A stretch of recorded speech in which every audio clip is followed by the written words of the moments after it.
When people talk about the greatest Call of Duties of all time, many will say Black Ops 2 or Modern Warfare 2. But there's another that has gained momentum in recent years, and that is Treyarch's Black Ops 3. This video is going to go over what made this game so amazing. The movement.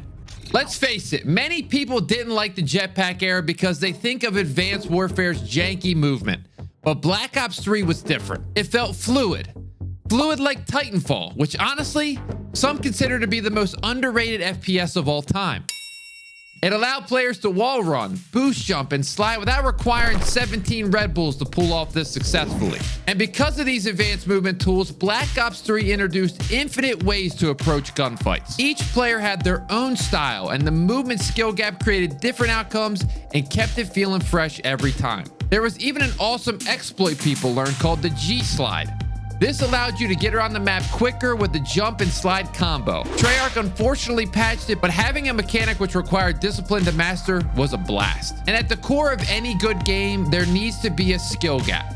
That presents an opportunity for better players to excel while not being too overwhelming for those just getting started. And Black Ops 3 really excelled here. The maps. This game had some of the best maps we've ever seen in Call of Duty before. They were bright, colorful, and vibrant and flowed so well. Even the DLC maps were great, which we'll talk about later. I really feel like the devs put a ton of energy and care into these. They had diverse environments, from the urban settings of Hunted and Breach to the futuristic and cybernetic landscapes of Fringe and Redwood. The diversity made these maps feel fresh and exciting and kept players engaged. Verticality. With multiple levels and areas to explore, this added a new dimension to gameplay and allowed for more strategic approaches. Design. With lots of attention paid to details like sightlines, cover, and choke points, this made the maps feel more balanced and fair and prevented any one player or team from having an unfair advantage. Easter eggs. There was a number of hidden secrets that added to the game's overall appeal. These Easter eggs encouraged players to explore the maps more thoroughly and added to the game's sense of mystery and intrigue. An example of this is the map Infection. The flipped up ground that acts as a wall has the multiplayer map Carrington from Call of Duty 2. If you compare that to some of the most recent map sets that launch in a game like Modern Warfare 2, you'll quickly realize how inspired they are and how poor the game modes play out on. I'm looking at you, Border Crossing. It's time to stop, okay? The multiplayer map designs are always something that can make or break a game. And it's kind of sad that we haven't seen any of this type of creativity in recent CODs. Customization. And if there's anything Call of Duty is known for, it's gun glitches.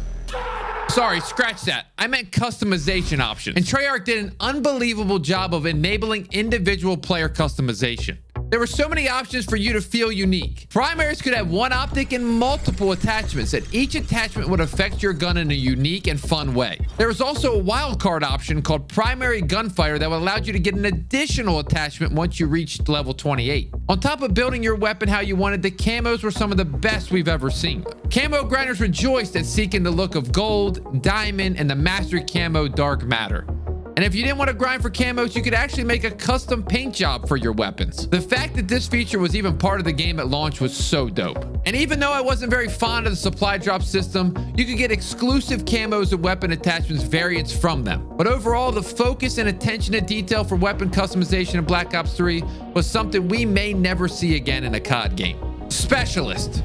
The Specialist system was a significant departure from traditional Call of Duty gameplay and added an entirely new dimension to the game. We no longer played as a generic soldier, but rather a hero with his own personality. With a total of 9 to choose from, each of these heroes had their own progression system, could equip various special weapons and abilities, and had their own background story. This new Specialist character system really shook up the multiplayer gameplay in Black Ops 3. Whether you like to camp and use Hive, like to get aggressive with Kinetic, or get flashy with Sparrow, there were so many different abilities and weapons to choose from. Players could really customize their gameplay and experience and try out new strategies. Having to learn these multiple abilities and improve your skills with them added to the form of skill gap that we all loved. Zombies. Black Ops 3 Zombies is honestly the best iteration of zombies ever. Little known fact, because Treyarch was doing so well with their titles, Activision was way more hands-off with the zombies experience and it allowed them to be way more creative.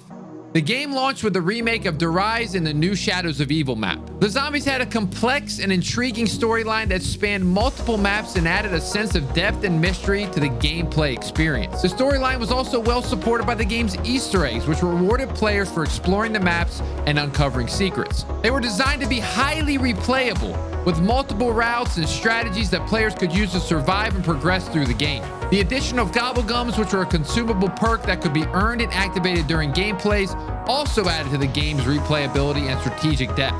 It also had co-op. This allows you to play cooperative with other players, including your friends. It added a sense of camaraderie and teamwork to the gameplay experience. Very few games have this feature now, and it's super unfortunate. Black Ops 3 Zombies was simply a lot of fun to play, with a perfect blend of challenge, excitement, and humor. The game's unique blend of horror, comedy, and action made it a standout experience, and many players returned to it again and again. I mean, to this day, people are still playing modded Black Ops 3 Zombies on the PC. That should tell you everything you need to know. Theater mode.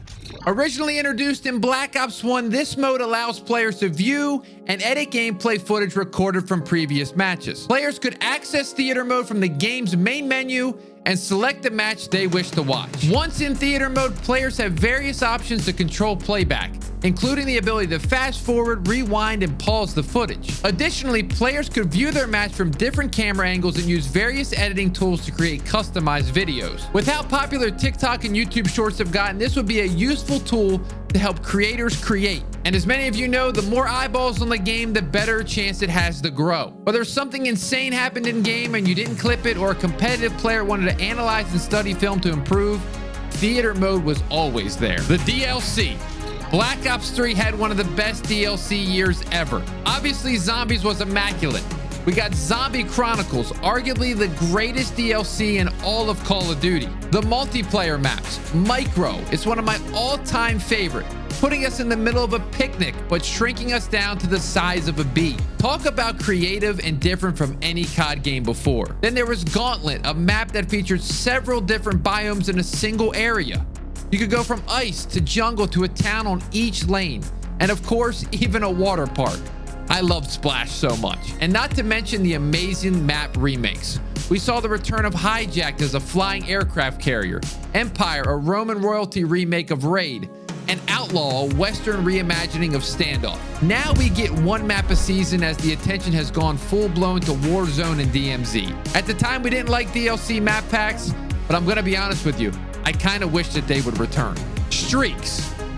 Can we talk about how good the streaks were and how good the system was? The game's scoring system was designed to reward players for a variety of actions, including killing enemies, capturing objectives, and assisting teammates. This meant even players who weren't particularly skilled at the game could earn score streaks and feel like they were contributing to their team's success. The streaks also felt powerful. When you earned a streak, it could decimate the other team, and again, have something in the game that could turn the tide of a match. There was options for people to get simple streaks, such as a UAV and an HCXD.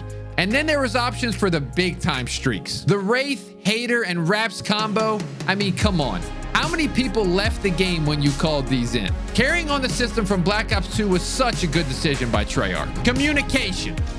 Black Ops 3 was one of the most supported titles in Call of Duty history. It was constantly being given patches and hotfixes. If you go back to old Call of Duty such as OG MW2, it literally never got patched, or it took a very long time. Dual Akimbos, Painkiller, and One Man Army ruled the game, and we just kind of had to deal with it. Fast forwarding to today's MW2, we do get updates, but it doesn't feel like there's a developer or a community manager telling us why they made the decisions they made. It's "we did this and you're gonna like it" mindset. While Treyarch was at the helm, players felt heard and the changes made were communicated properly.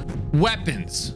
To this day, Black Ops 3 has one of the most iconic weapon sets. A big reason for that was the variety and quality of the weapons. Whether you prefer assault rifles, submachine guns, shotguns, snipers, or light machine guns, there was something for everyone in the game. And the best part is you could customize your weapons with up to 4 attachments in one optic, thanks to that Pick 10 system that gave you total freedom to create your own class. The weapons were fun and satisfying to use. They had great sound effects, animations, and feedback that made them feel realistic and enjoyable to use. They were also compatible with specialists. For example, you could use the Ruins Gravity Spikes weapon to clear out a group of enemies and then spray them with the VMP. And if you were feeling trolly, you could always use the Brecci. For the first time, snipers didn't have aim assist, which means clips with the Locust or SVG were all that much more impressive. It helped creators like Sprat, FaZe Pomage, Dirty, and Kitty set themselves apart. The skill required to track players both horizontally and now vertically without aim assist was an incredible feat, and when you could do it well, it was a pleasure to watch. Unfortunately, many of the fan favorite BO2 guns returned only through supply drops. The MSMC, AN94, M16, Galil, they were all available, but only if you were blessed with RNG. For some reason, I still feel like that is better than having to buy a bundle for $24.99 like we have today. The weapons in Black Ops 3 were a major reason why the game was so well received by players. Competitive. All of this boiled down to one of the most beautiful experiences for not only a casual player, but competitive Call of Duty. The pros at the time go back and forth on whether or not they felt like it was a good competitive game, but as a viewer, you cannot deny the fact that the game was one of the most fun to watch. Specialist abilities offered an X factor that could change the game at any moment. It didn't matter whether it was a 1v1 or a 1v4, all it took was one heat wave to bring your favorite team back. This was the Optic Dynasty at its peak. FaZe had Zuma, Attach, Clay, and Enable, and teams like Splice and Envy were all still in the league. And if you didn't watch the CDL, the content that came out of 2v2 and 3v3 game battles matches was top tier. Nick Mercs and Neo were unstoppable, and Nate Shot and Bose's road to 100-0 was the chef's kiss. And that's why Black Ops 3 was so good.